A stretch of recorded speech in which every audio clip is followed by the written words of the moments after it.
We're here with Michael Bassett, the director. Hello. Now, obviously, you know, gamers love Silent Hill, Yeah. huge franchise. What was the challenge on going from a video game to bringing it to the big screen? As a gamer, as a fan of the games, you know, the challenge is to make sure it feels respectful to what those games do. You know, the first Silent Hill was a seminal game.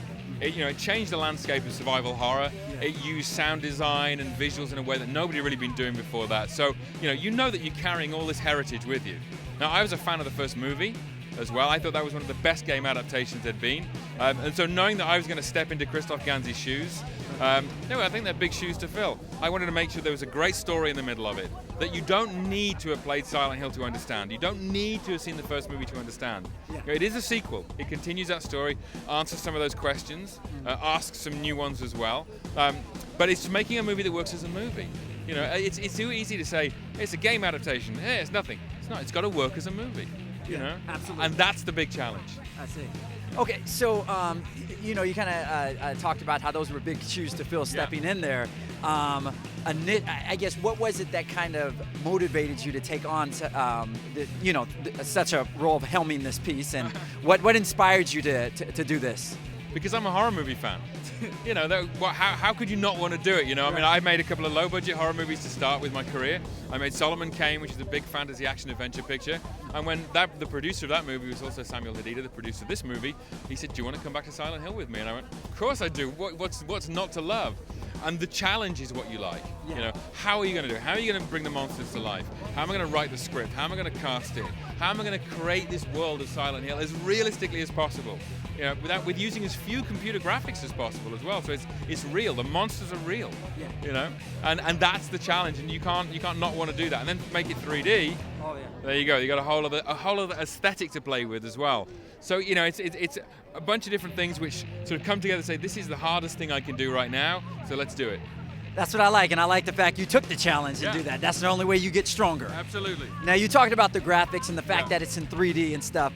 In addition to that, is there anything that these, the video gamers should be looking forward to in this? Yeah, if you're a fan of Silent Hill and Silent Hill 3, the game, you're going to see stuff in this movie which is really, really from the game. Now you may say, why do you do it like that? I disagree, but it's from the game. And there are some images in here which are exactly, I played them, and I wanted to put them on the screen. There's some monsters which I've used and changed a little bit, and there's some stuff which I've kept really pure. And there's some surprises for the fans out there as well. So I try to make it so that even if you think you know what you're going to get, it's going to be different for you. It's going to be different. Yeah. Awesome. And of course, there was a lot of downtime during the filming. Some downtime. I wouldn't say a lot, but some downtime. There's no downtime. Exactly. Did you guys get a chance to play it all on set? And what was that like? Well, we had, listen, when everybody got involved, we had the games available. So you can say, go and refresh your memory, play it. And for the production team as well, it was really useful for them to see the game in action and see how you respond to it. Yeah. But we talked to Konami, the guys who created the game, and they're involved in this. And they sent us all their material, their design stuff, all their Bible on it. So we knew. And I ended up going on YouTube and watching the run-throughs of other people playing the game. Oh. Yeah, so you're hearing guys going, "Oh my God, this is so freaky," and that's a great moment. Exactly. So I went online. The Silent Hill wiki's great, and the YouTube videos are great, and played it again myself a little bit. I'm actually not so good. I'm not a very good console gamer. I'm a PC man, you see. A PC man. Yeah. There's nothing wrong with that. Well, First-person shooters, we love them. Exactly right. Well, it sounds like you definitely did extensive research. Yeah. Out of the whole process itself, what would you say your best memory is that you're going to take with you? I love making monsters. I really do. So my best memory is walking into Paul Jones's workshop, and Paul Jones is the guy who made all these creatures, and just seeing them sculpting these creatures, and then seeing a makeup test, and just seeing these monsters come alive. That's what you bring. I mean, I like this. There's a moment in the movie, we're on a carousel in a nightmare fairground, and I've got Adelaide Clemens, who's my lead girl in there, and we're spinning in circles in 3D, and we're surrounded by a ring of fire. It's real practical fire, and you can feel the heat, and we're going in these.